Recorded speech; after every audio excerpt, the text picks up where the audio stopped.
Hello, gentle readers.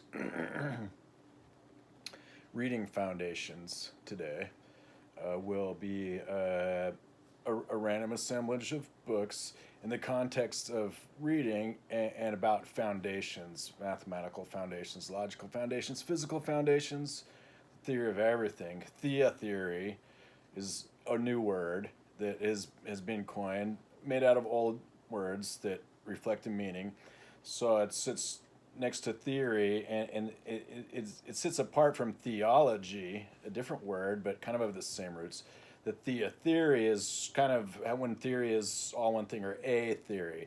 And also it kind of reads out just like the a theory, theory. So that's just a happenstance coincidence in English, but it's also kind of the same thing. So theory.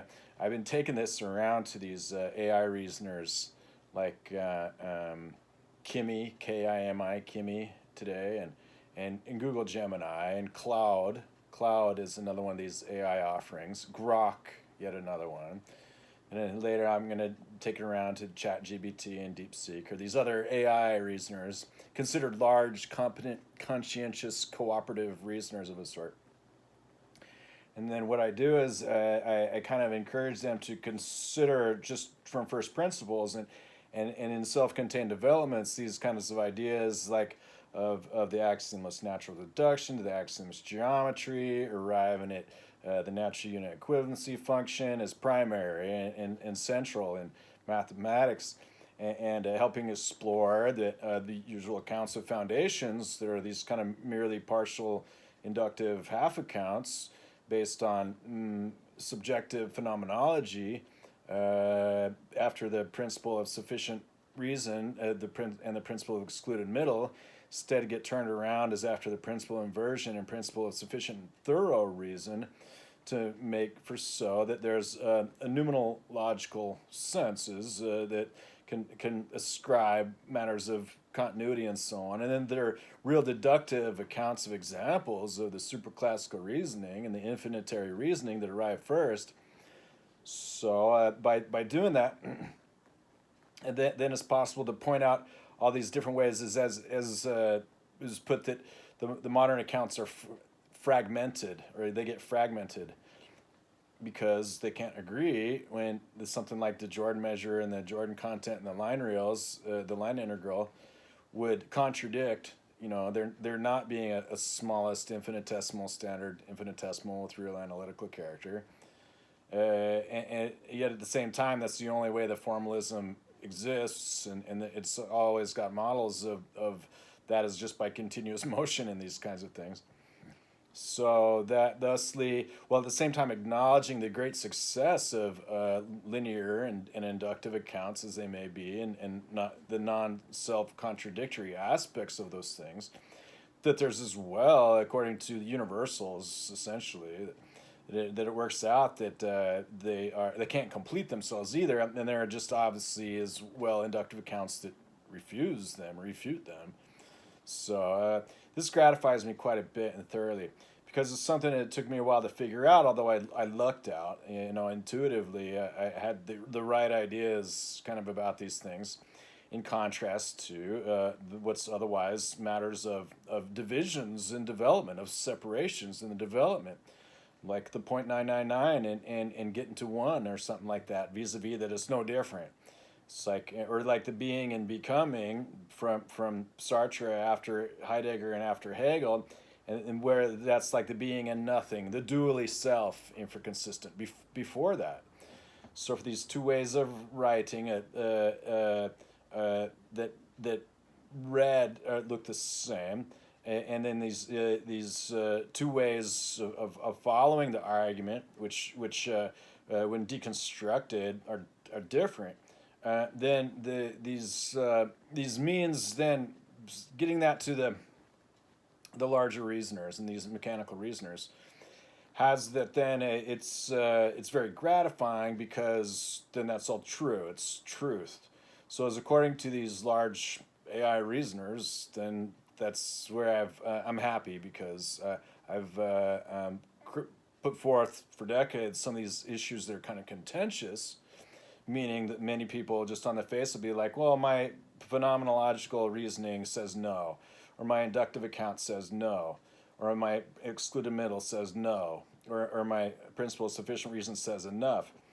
And it's like, well, that's not enough. And now to be able to get that back around and just find such ready agreement and from these things, and to get them talking to each other, and then ask them to disagree, to tell me I'm wrong, and that they each kind of come into court is like, no, I can't tell you you're wrong. That this makes me happy because it's quite profound, and so that's good. It's considered true, so that's good. Yeah, speaks to kind of a question of usage. When someone says, tell me I'm wrong, it's kind of one of two things. One is that they feel that it's indisputable what they're saying, and there's no way that you can tell them that they're wrong.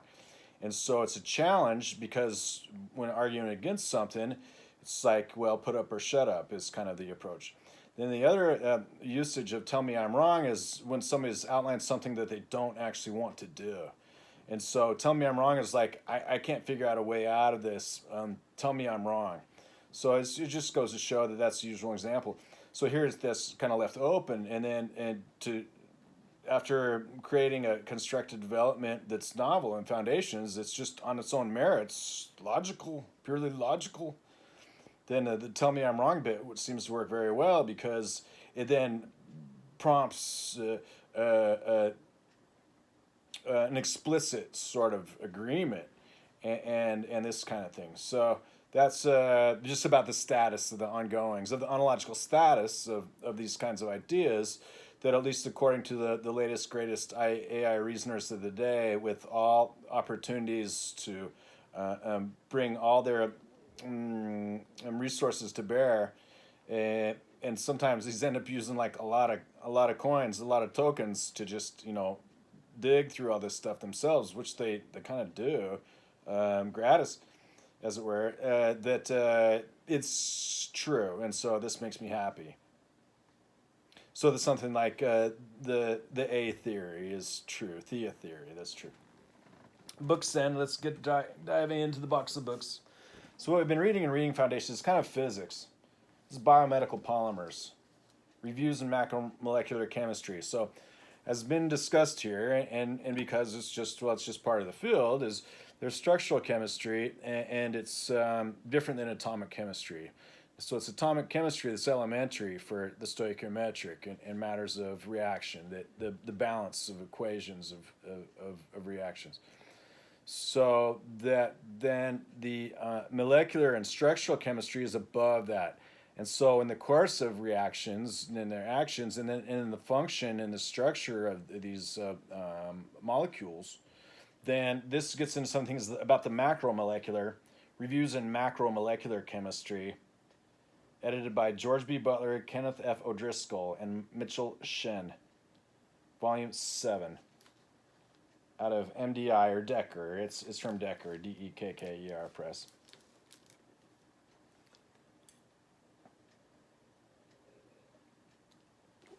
Biomedical polymers, or reviews in macromolecular chemistry.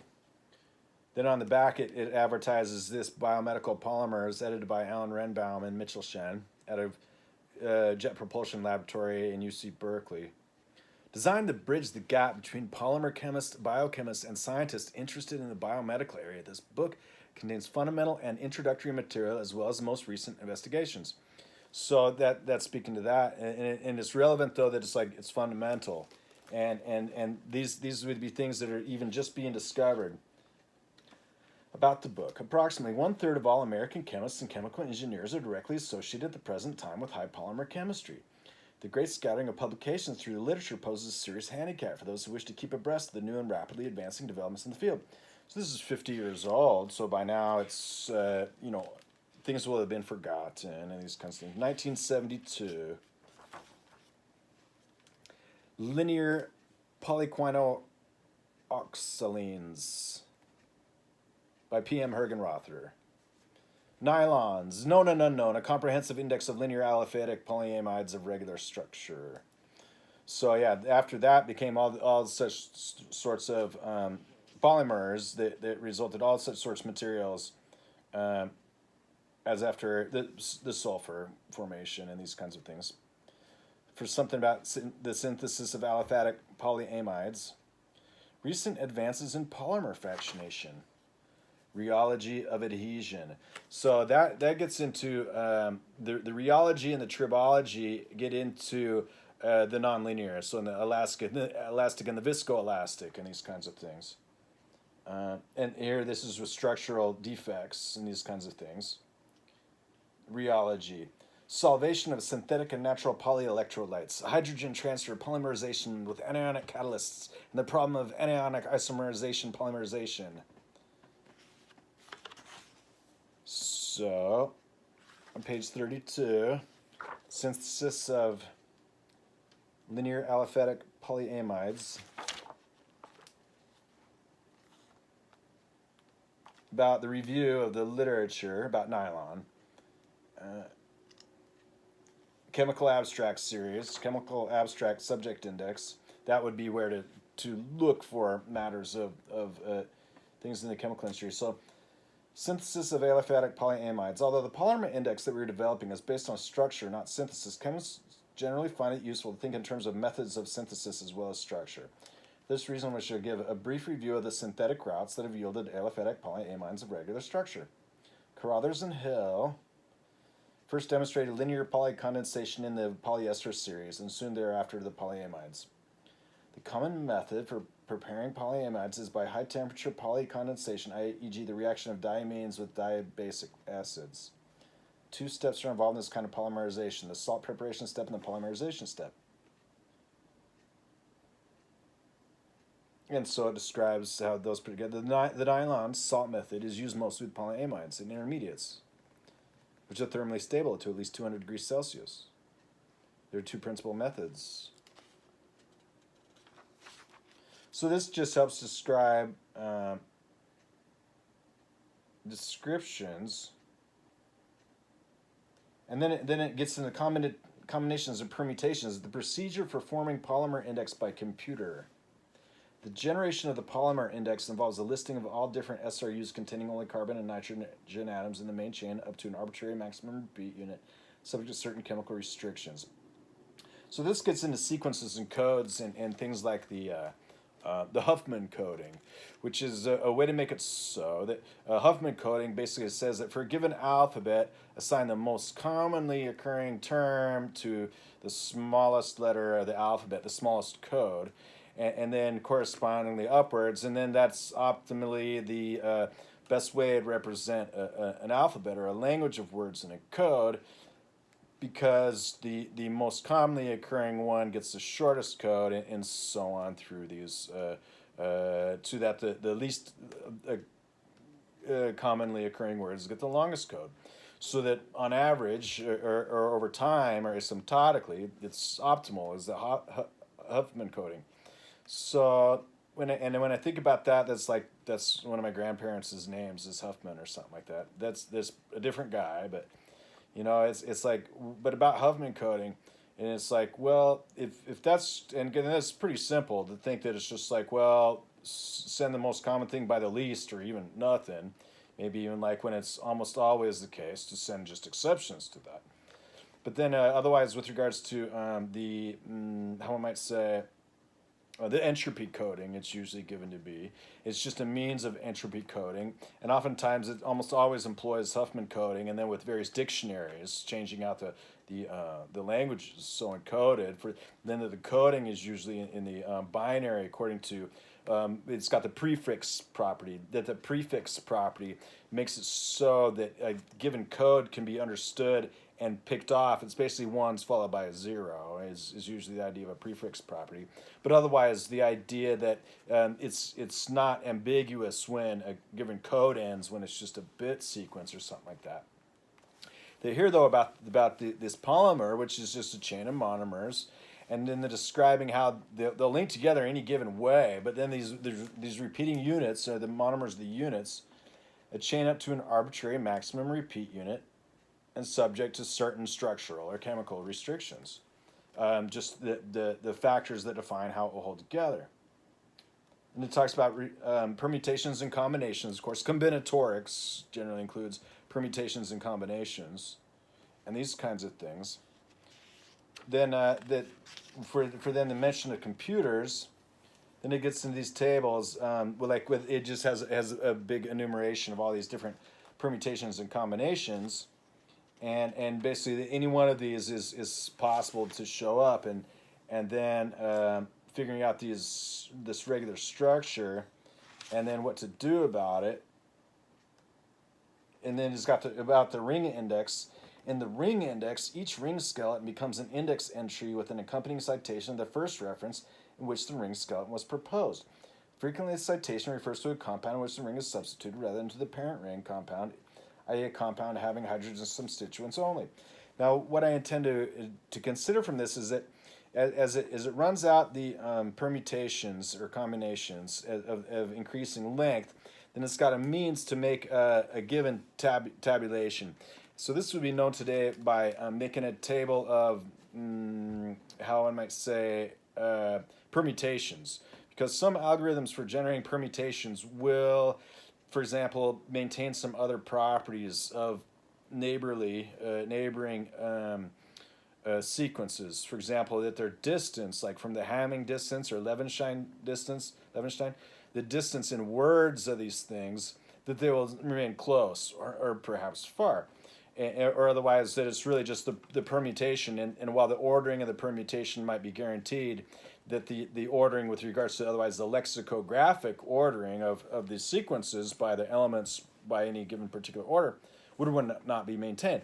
So the idea is that these developers in this field of the structural chemistry have also started to relate it to a structural body of a data structure.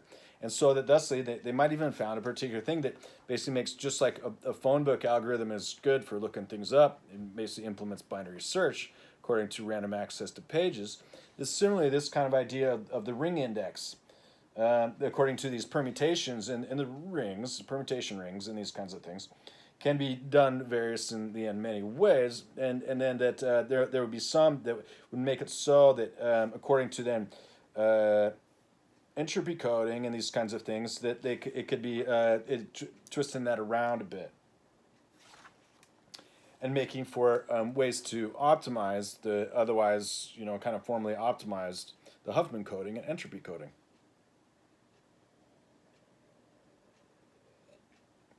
So as these terms are introduced, then it's kind of to reflect on that.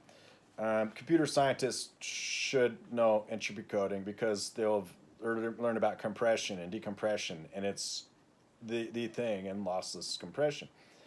And there are various ways to accomplish that, like Huffman coding or arithmetic coding, and these ideas of also means of address and stuff like that, within vis-a-vis one being in terms of an arithmetization, another kind of an algebrization, and the geometry of things, and then just regards to the expectations of sequences over time, combinatorics and finite combinatorics, and then structurally the development after these various means of approaching things, what the relations are between the language of the things and the also other aspects that make for arithmetizations,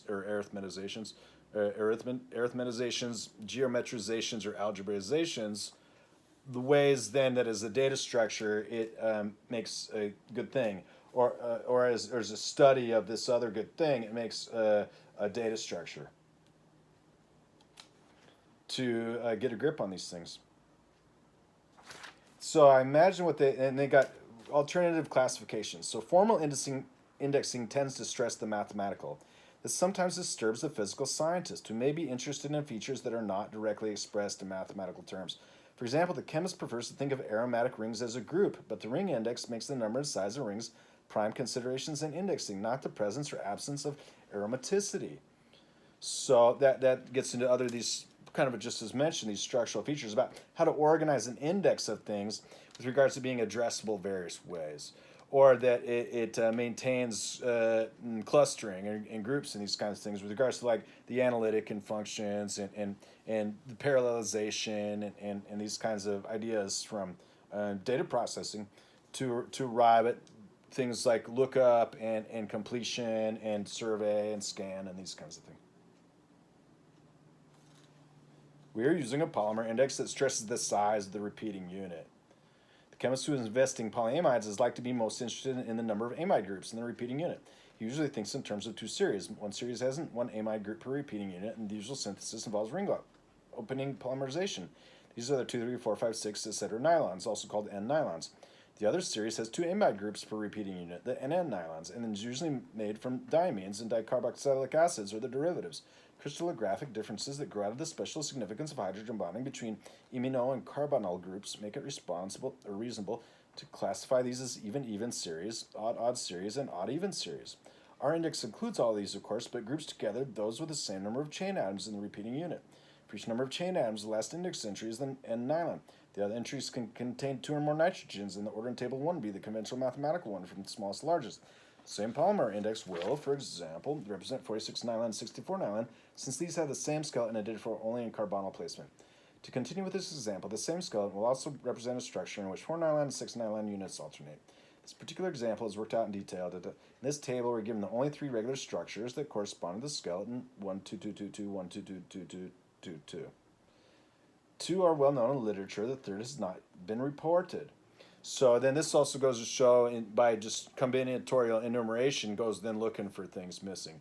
Like filling out the periodic table of elements after it's figured kind of the structural things and the holes and the gaps and then what would be there according to predictions of their properties by the structure materials. That these are the kinds of things. And that some of them will be is according to, whether they just usually and naturally appear, or that the left-hand variant or something like that is just called sometimes, or the one that's unexpected, will or won't, is according to things like chirality and these kinds of things.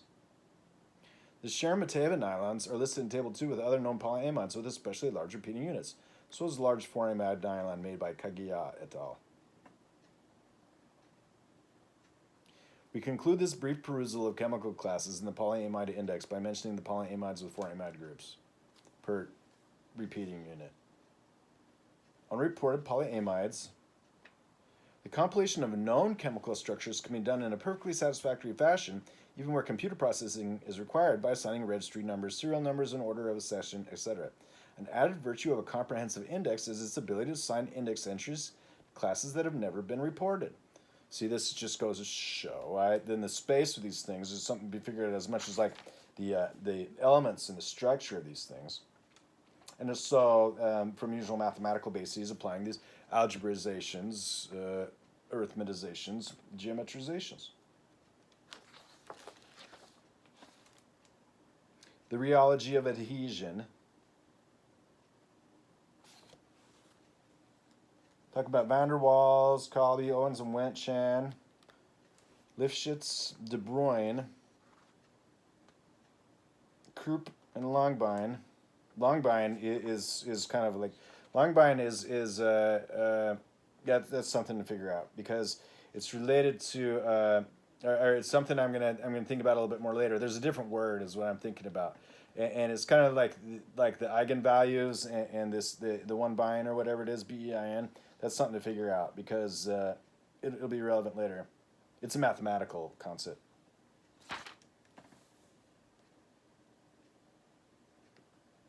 Zisman, van der Waals, silane. So this is an industry work, and then it's got things that would be relevant to those in the field that have to deal with all these things.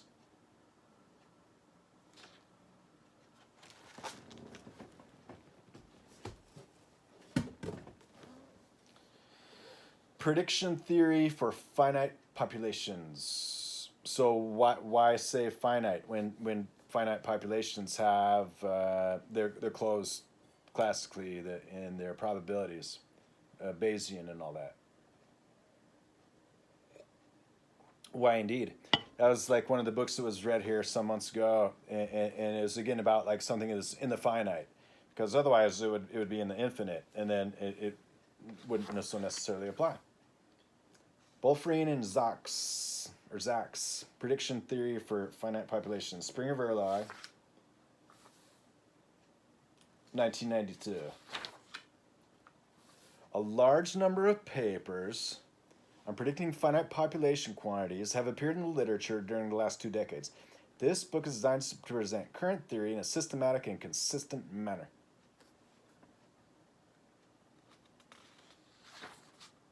Basic ideas. So the superpopulation model is kind of the idea here. Because then it's got predictors, but it's model-based, because all of probability theory is built on estimators. And so then this gets into whether changes make predictions. Predictions are only as after the application of inputs or interference with the system itself. What is going to happen when this other thing happens? It's going to be modeled as conditional probabilities, but then those would all have to be from their own sample space. Whereas it's a given whether or not then the control is like so that they can't really be two populations. They got to be one population. So why I'm mentioning this is just to keep separate the idea of prediction from estimation, because statistics, the theory, is formally as of matters of invalidation of a hypothesis and then confidence and expectation that a hypothesis holds, given that given samples of statistics are so tabulated according to a putative distribution that they would represent. So then that's different than control theory, but then they're largely put together because the only thing that can be done is poking it with a stick, and the only thing that can be done is counting the ants out of the pile or something like that. That it's two things that get conflated into one thing, but that formally there's a gap in saying that the causal is so until it's actually just a model of that's absent any kind of statistical inference at all. So that said, then let's look at this here. It says optimal predictors of population quantities, Bayes and minimax predictors, so minimum, maximum, minimax. Bayes linear predictors, minimax and admissible predictors, dynamic Bayesian prediction, always based on Bayes' rule, conditional probabilities, and discrete probabilities, really. Maximum likelihood predictors. So this is good because we call this estimators. So then they'll have kind of turn this up and around, having maximum likelihood estimators instead of predictors. Estimative predictive likelihoods, profile predictive likelihoods, the Lorentz and Hinckley predictive likelihoods, the Royal predictive likelihoods. Royal. Maximum likelihood predictors of T under the normal superpopulation model. Maximum likelihood predictors of the population variance. So this sort of work then might be just included then in the later, the 90s and 2000 theory of probability theory itself. The probability theory itself by then was getting improved and renaming some of these things perhaps in this way. Models with measurement errors, asymptotic properties in finite populations, design characteristics of predictors.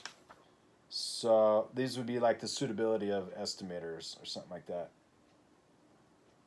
So taking a look to page 8 about the superpopulation.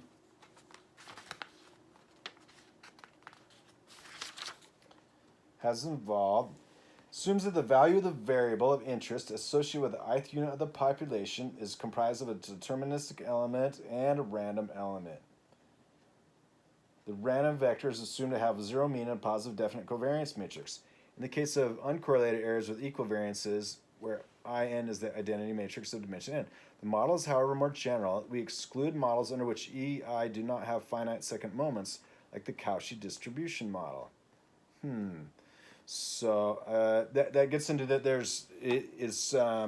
Whether it's kind of like the partially anonymized data, say, or the otherwise about that it's associating that the superpopulation is not the same thing as a population in the sample space, because that would be from random distributions and random distributions.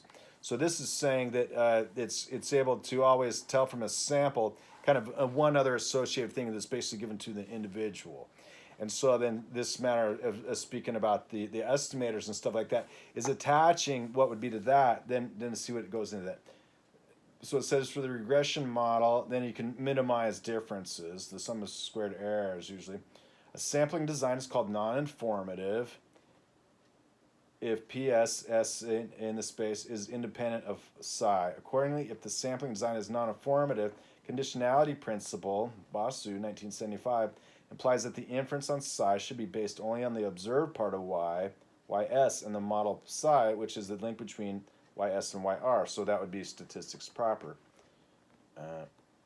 So in this, then, I'll reframe that this prediction theory and about control theory and about the superpopulation, this sort of principle, is different than probability theory itself. And so that said, it's kind of like approximations always have error terms. And here, for example, there's always something non-informative about the predictions. That it's just goes to reflect on the usual sorts of saying, like, there's no such thing as a sure thing. Now, that being an overgeneralization itself doesn't reflect on causality proper, which is inviolable, but it does reflect on that they close may count, but it's not a sure thing. So this is something now I just would want to look to the field kind of and help to explore and explain that then people using these sorts of approaches aren't quite statistical and aren't quite causal. And so then this gets involved with both of those. And so it's complicated.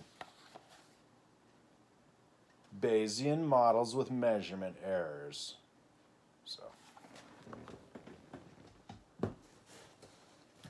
what is this? Admiralty Handbook of Wireless Telegraphy, 1931. HM Stationery Office. So this is about boats, or ships, I guess you say, wireless telegraphy, and so the Morse code often on the seas.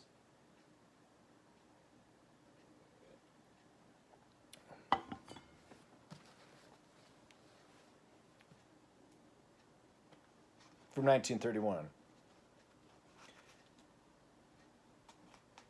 As approved by the Board of Trade.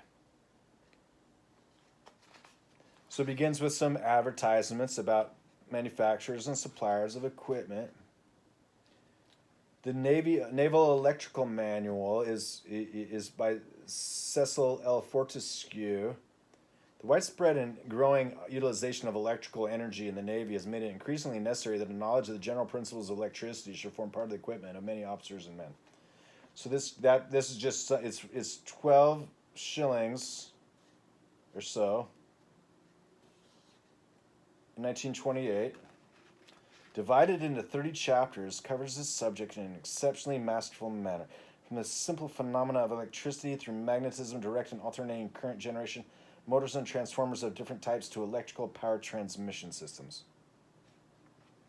Here's something, for example, like a 60,000 ohm resistors and materials.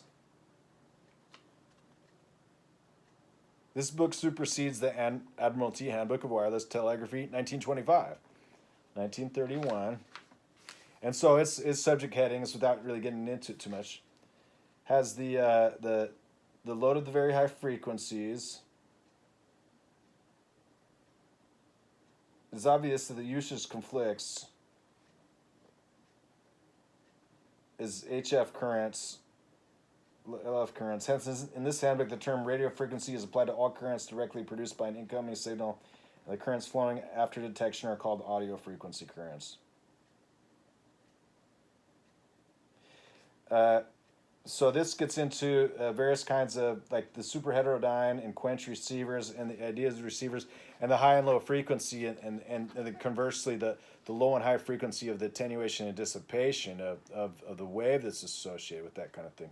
So without getting further into that, it's just like in the theory here of electromagnetic radiation, has that there's it's sort of a special consideration of light as central and special. And then, as with regards to the electric, as in the electrical field, in the magnetic field, there's a restless tension of a sort in those. Yet as well, kind of from the high side of it, it's always like so. General introduction: wave motion, sound waves, damped and undamped waves, the ether, wireless systems, electricity and magnetism. electromagnetism, inductance, and capacity, alternators, generators, and motors, alternating currents, transformer measuring instruments, and RF effects, the oscillatory circuit, damped oscillations, the spark transmitting circuit, the pulse and arc, reception and detection of electromagnetic waves, thermionic valves, their construction and characteristics, receiving circuits, the valve as detector, receiving circuits, the valve as amplifier, valve as generator of oscillations, radio telephony, high frequency reception and transmission, electromagnetic waves, aerials and earths, directional reception and transmission, the wave meter. And then table 1 is the Greek alphabet, and table 2 is symbols for quantities for use in electrical equations, etc. So it's got quite a few of these ones. Is all basically indicating a base rating or a nameplating that goes onto these things, besides also their presence as units in the formulas. Length, mass, time, angles, work or energy. This has work or energy. Power, efficiency, period, frequency, 2 pi times frequency. Wavelength, phase displacement, temperature, centigrade temperature, absolute. Quantity or charge of electricity, current voltage. EMF, that's electromotive force, or PD, potential difference. So those being 2 things. E or V. Resistance, specific resistance. Conductance, specific conductance. Specific conductive capacity, electrostatic field strength, electrostatic displacement or flux density, electrostatic flux capacity, magnetic pole strength, permeability, magnetic field strength, magnetic conduction or flux density, magnetic flux, magnetic reluctance, magnetomotive force, self-inductance, mutual inductance, reactance, impedance, susceptance, admittance, base of Napierian logs, well, that's a constant, damping factor, logarithmic decrement, areal capacity, valve mutual conductance, valve AC resistance, impedance, and valve amplification factor. Then basically it reduces that to these sorts of virtual values of quantities: potential difference, electromotive force, charge, current, flux, magnetic field, and electric field.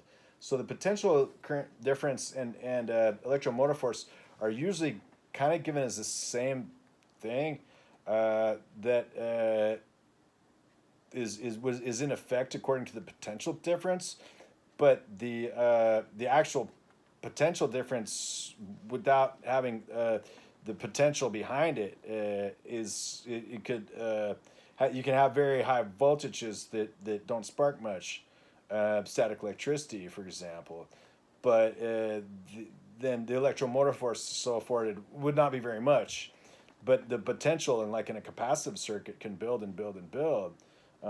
With regards to yet those are kind of the same thing once they get going. Once the circuit is closed, say. Prefixes for multiples and submultiples of quantities, and then otherwise about units. Amperes, volts, ohms, coulombs, joules, watts, farads, henries, watt hours, volt amperes, ampere hours, kilowatts, kilovolt amperes, and kilowatt hours. Then it gets into waves and all the usual theory and the bit, everything about it.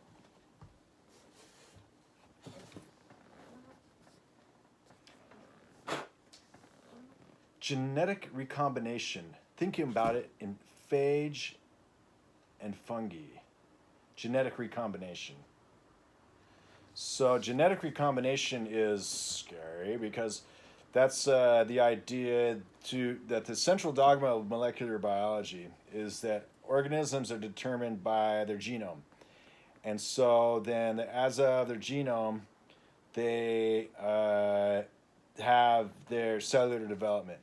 And so the central dogma of molecular biology is that according to the chromosomes and the proteome, the results after the DNA is kind of the instructions, and the ribonucleic acids, those being machines, gene machines, that makes proteins in the proteome, that then this DNA recombination or genetic recombination gets into splicing and mixing and matching that. So that is dangerous or scary because it's kind of well known from early experiments in genetic recombination that it's a bad idea to play Mother Nature because Mother Nature knows what it's doing, and it's a matter of long periods of evolution. And so then trying to get into changing that around has many unintended consequences, which is a gentle way of saying idiots' mistakes that cause big, huge problems down the road. So that said, then the genetic recombination is largely studied first in plants, because it could be applied to the tobacco mosaic virus that's since like 100 some years ago, and without considering like ancient experiments of just like stuff that mutates people and stuff like that, or animals and plants, but in kind of structured scientific approach. The tobacco mosaic virus was then used to induce the introduction of RNA, according to plant viruses, the tobacco mosaic virus. That's the most studied virus as a vector of the transmission of genetic material that isn't biological reproduction in this sort of manner. Now, also, the genome has got a lot of unexpressed DNA. 85 to 90% of it, or the mostly of it, is significant, is usually unexpressed. Then it's not merely that the viral is as according to like the usual 8 or 10 or 15 different models of viruses or phages, microphages and macrophages, or what, those usually being with regards to the complexes of from viri to the phagocytes and the phages of the kind of the higher organisms above the blood and often in the bloodstream of the cellular matrix and this kind of thing. So then the idea of that being kind of the first way to study recombination DNA is, first of all, there are lots of bad things about it, and then it's today called, for example, genetically modified. And so then the idea that besides transmission of genetic material by biological reproduction, or the transmission of viruses, or by shared common environmental factors, because the central dogma of molecular biology is advised by environmental factors, which contain everything from like, a blastocyte is influenced by the north and south to form the head and the tail and all this kind of stuff. Environmental factors, all such matters as the totipotent, the pluripotent, and the multipotent stem cells to form all these different kinds of cells, all according to all these different ways the proteome is this kind of book then about genetic recombination has that it's kind of looking at that. So let's take a look at it.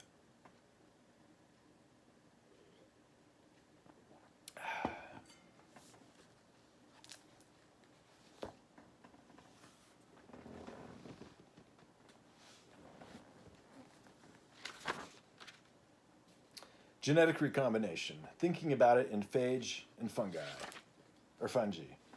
Franklin W. Stahl, University of Oregon, W.H. Freeman and Company, San Francisco. 1979. A series of books in biology. Cedric I. Davern, editor. Talks about spore analysis, meiosis and tetrad analysis, phage replication, single burst analysis, heteroduplexes, very close markers, conversion, recombination chemistry, models for phage recombination, models for fungal recombination, mapping functions for very close markers, solutions to problems, glossary. So just like we were talking about the structural chemistry, and that's like monomers and polymers, then the genes is monomers and polymers, because at some point in time the instructional coding is off the DNA. As with regards to RNA and tRNA and mRNA, and not to be confused with like microRNA, which is a totally unnatural thing that then takes the body and it's another it's a virus. It is another means of introducing genetic material into the body. That the messenger RNA and transfer and transcriptase RNAs are involved in the machinery that reads the DNA and makes proteins. And under any given kind of conditions or whatever, make for catalysts or enzymes, where catalysts kind of help something to build up and cause a reaction. Enzymes are usually considered things that break things down, or according also as well to reactions. But they're just similar otherwise with regards to the enablement and the facilitation of reactions. That then looking at this, I relate it to the study or mention just about the monomers and polymers of polyamides or nylon, about the index of those, and about that also the DNA is sort of a linear code. And so it could be then structurally, and it's about the groups and the alleles and all that kind of stuff, whereas alleles is kind of from chromosomes and is meant to indicate large structural units that affect or reflect on haplotype properties or what, the structural morphology of these structures and these kinds of things. That is similarly as to the macro structure of these kinds of things. And so when seeing something like mapping functions for very close markers, that's what I'll look at here in this book. Because it's like those markers are just like, what does it mean when you have like a bunch of ones in a row, then a bunch of twos in a row, and then a 3-4-2, and the 3-4-2 does, given a particular thing kind of riding along that line of those things, how it recognizes that could cause it to change conformation, or where it can get on or off, or all these usual things that are given as after the central dogma of molecular biology, all that about the genome and then the proteome on that actually makes it all happen. So in Appendix 1, mapping functions for very close markers. In this appendix, we commit to algebraic form the concepts introduced in Chapter 6. So it's an algebrization. Two purposes will be served. First, to some readers, the uncompromising nature of an algebraic formalism conveys an idea with more force or precision than does a verbal description. Also, it just becomes more tractable to some people. Second, numerical evaluation of our algebraic expressions will help us get a feeling for the quantitative consequences of the various assumptions in different models. In the first two sections, we examine models in which the probability of recombination is uniform along the chromosome and marker effects are denied. In the third section, we examine mismatch correction operating on the uniformly located splices. For each of the models described, we write a mapping function which shows the dependence of recombination frequency upon distance. We calculate the coefficients of coincidence as a function of recombination frequency. So this is with regards to the recombinant DNA and recombination is the idea of like splitting it apart with something like shotgun or what, using transcriptase or what, the ases that break the sequences apart and then put them back together in some whatever other orders. So that's recombination. Vis-a-vis that usually the notion of combination is just it's read right off of the ATGC, these different the monomers, the nucleides. And again, I'll have to kind of refresh my vocabulary and usage and correct it of the aspects of the science of the genetic machinery after the central dogma of molecular biology, that it results these kinds of structures. And then it just is kind of from talking about the chemistry and the idea of, well, these are also like computer sciences data structures. So just like we have neural net models of neuronal activity, then it'd also be possible to have these kinds of models, of recombinant models, and index models, the ring index of the formation of these things for various ideas of the machines and the data structures that could also advise that those are kind of the most natural thing. Those are what has kind of just been arrived at by evolution to be the most natural way to accomplish being a data structure and an algorithm upon it. So it could be kind of the same kind of way. And it is. So in these sections, we calculate the frequencies of genotypes for flanking markers among one class of recombinants for two markers covered by the fixed element. In the final section, we examine a model in which mismatch correction is imposed upon a fixed starting point model. And we calculate a mapping function, a dependence of S upon R, and the frequencies of genotypes for flanking markers. So this would also then gets related into, the hit and miss type of approaches, or the combinatorial results as after permutations and combinations given controlled or predicted or random or probabilistic, these factors. Effective pairing regions. And it's framed in terms of the exponential and diminishing and these kinds of things. and then with regards to conditions that establish criteria of thresholds that then we'll see these things come into place. Splatches. In the EPR models, we ignore the duplex nature of DNA, or if you prefer, we suppose that all splatches were of zero length.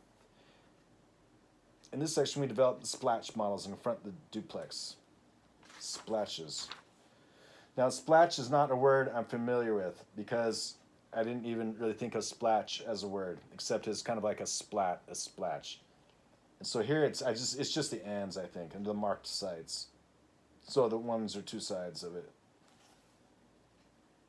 The right end of a splash, the left end of a splash. It is splices and patches, splatches. Splices, type 1, 2, and 3, and patches, type 1, 2, and 3, splatches. So splices and patches.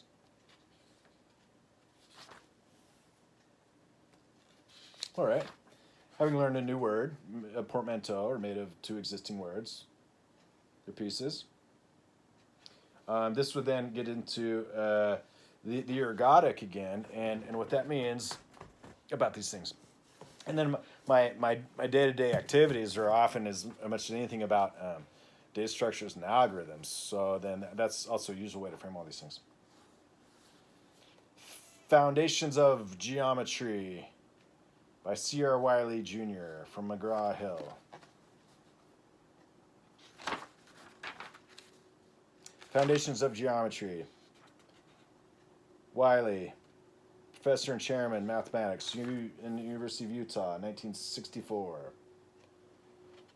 It's for students, for preparatory to be in secondary school teachers. Three-dimensional Euclidean geometry.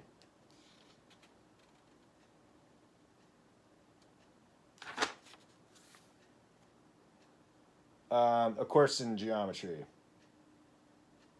Numerical relations in Lambert quadrilaterals. Wow, that could be getting into this point of the higher geometry in the book. Under plane hyperbolic geometry, that gets introduced. So it's got Sakari quadrilaterals, and then numeric relations in Lambert quadrilaterals. Otherwise, it's kind of just a pretty usual looking course.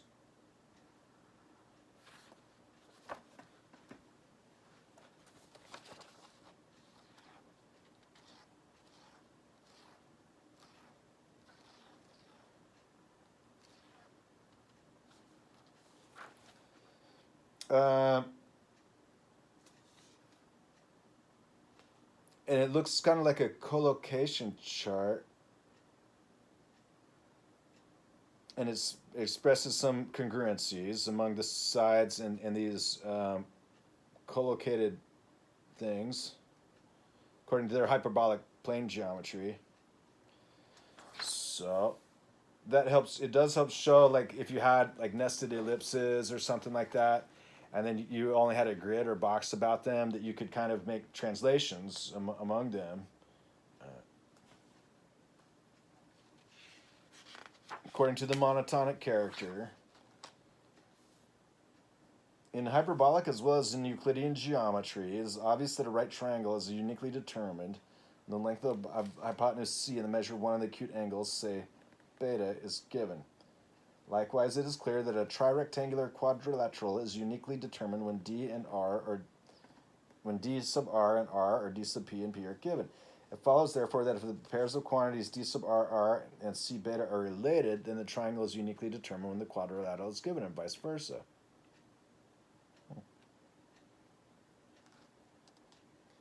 The full correspondence between the right triangle and the related Lambert quadrilateral can be shown graphically by means of the correspondence. So that's something that it's a particular method and approach for something, and it's useful. And then here is about the Euclidean model of the hyperbolic plane. It's just showing that, the hyperbolic geometry is yet to, as of about the world measure in the Euclidean plane where it lives. Another striking property of hyperbolic geometry is the existence of lines which are perpendicular to one of two intersecting lines and parallel to the other. So it helps show what are right angles and their congruences under transformations, according to isoparametric figures like circles and angular forms and polyhedrons. Rather vaguely there. But that's it's a course in geometry that would contain pretty much what secondary teachers that would that all be expected to get put into a course of secondary geometry? No. But enough of it would, hopefully. Introduction to Stellar Atmospheres and Interiors. Oxford, by Eva Novotny from Oxford. So I have this book, and then I have Stellar Pulsation, Cox, J.P. Cox. And so this is Oxford and the Russians, and that was stellar pulsations. Then I have another book on stellar pulsations. It's from the Chinese. And so this was of a significant matter as a study in times when these research developments were rather separate. But this is, I imagine it's from the 80s, 1973, out of NASA. Introduction to Stellar Atmospheres and Interiors.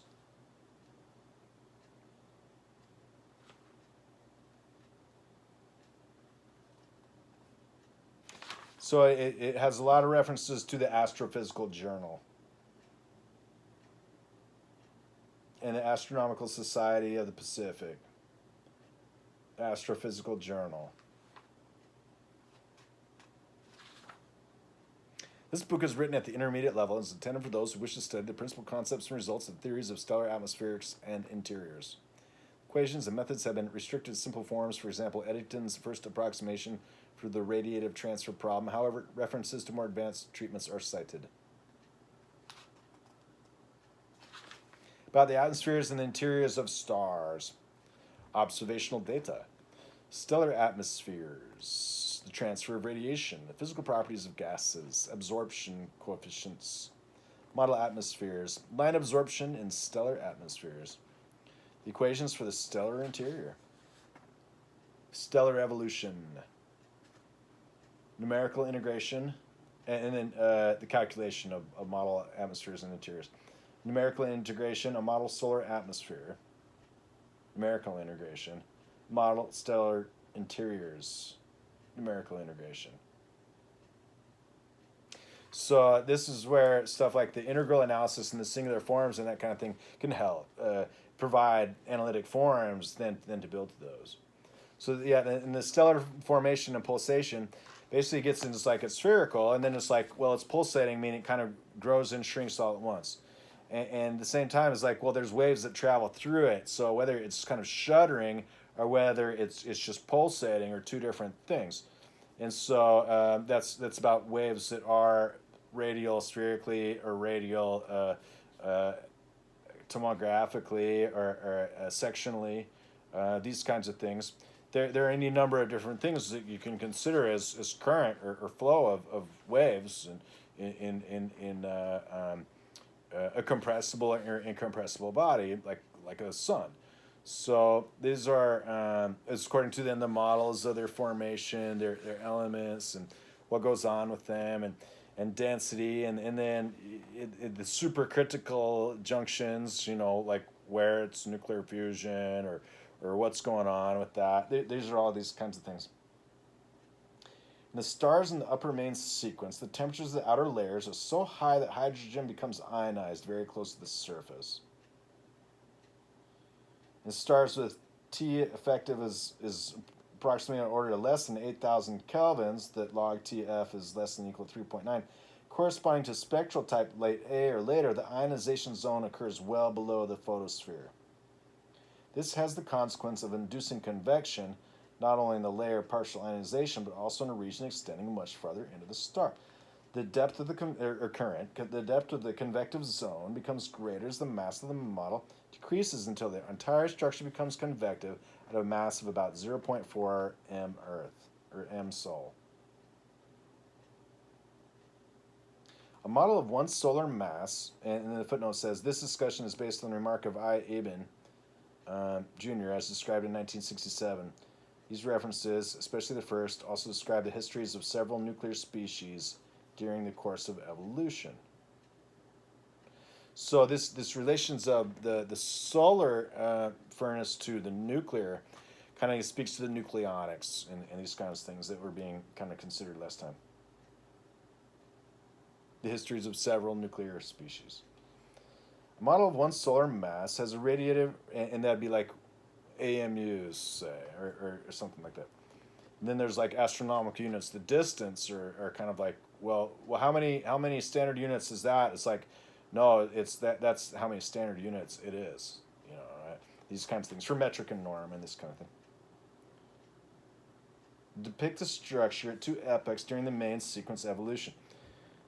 Central hydrogen has been reduced to approximately half, while the energy generation coefficient remains considerably high, and L sub R rises steeply from the center. So this is describing the evolution or the change over time, and then what would happen.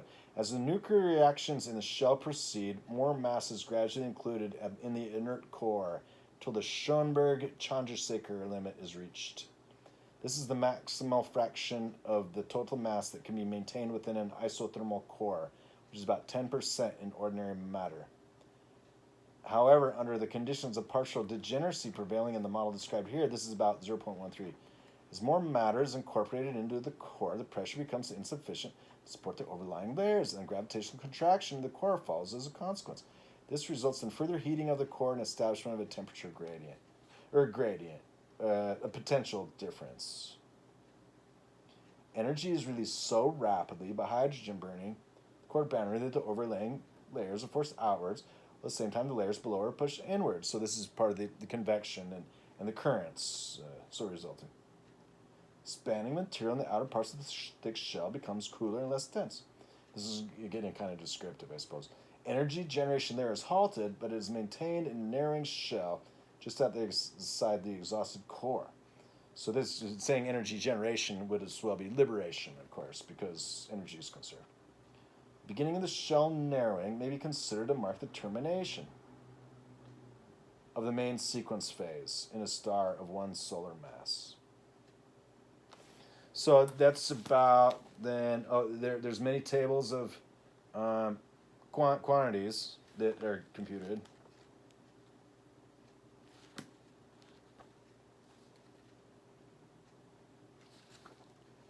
And so then it has, like appendix 2 is a table of constants: solar mass, solar radius, solar luminosity, solar effective temperature, astronomical unit, speed of light, Planck's constant, gravitational constant, charge of electron, Boltzmann's constant, Stefan-Boltzmann constant, radiation pressure constant, mass of electron, mass of H atom, atomic mass unit, the C12 scale, 1 AMU times C squared, Avogadro's number, gas constant, and the electron volt. As mentioned here, the molar gas constant is,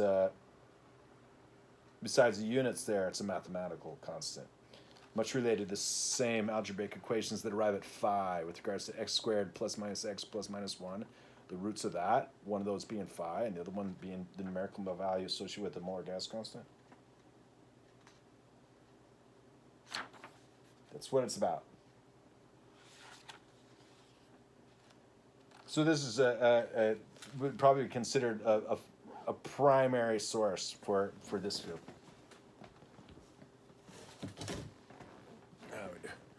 Hope time has passed, so we'll get into these next books later. Have a great day, gentle readers. Reading Foundations today.